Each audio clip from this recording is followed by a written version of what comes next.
Tuck answer an iPhone? Yes, Daddy, but it's gonna be hard. Okay. I'm a family man, and that night it was pouring rain. I was at home enjoying some rare alone time. My wife and daughter weren't home, so I could work and rest quietly. Suddenly the doorbell rang. I looked through the peephole and saw two young women standing outside, completely soaked by the rain. They looked helpless, with nowhere to go in such heavy rain. I wanted to refuse to let strangers in, but seeing how pitiful they looked, my sympathy overcame my logic.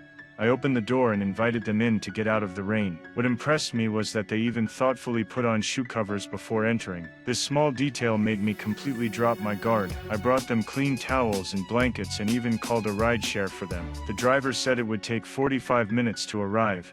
We had to sit in the living room and chat to pass the time.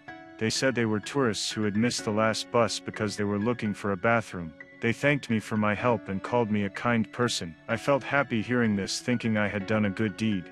Since their clothes were soaked, I provided clean pajamas and put their clothes in the dryer. Just then, music suddenly started playing from the living room. I quickly went out to check and found they had turned on my record player and were dancing. When they saw me, they quickly apologized, saying they had only seen this antique record player on TV and wanted to figure out how to use it. As a man, I was naturally willing to show off my collection and knowledge. But while I was explaining, they suddenly hugged me from both sides.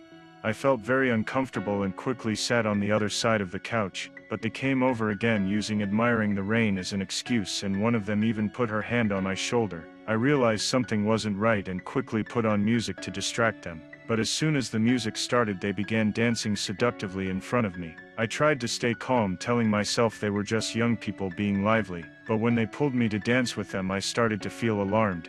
Luckily, my phone buzzed with a notification that the rideshare had arrived. I felt relieved and quickly went to the dryer to get their clothes, but when I got to the bathroom door, I found they weren't coming out. Worried that the driver would leave after waiting too long, I had to go in and urge them to hurry. But what happened in the bathroom shocked me. They had no intention of leaving at all. Instead, I never expected this kind of thing to happen. Under their persistence, I lost control.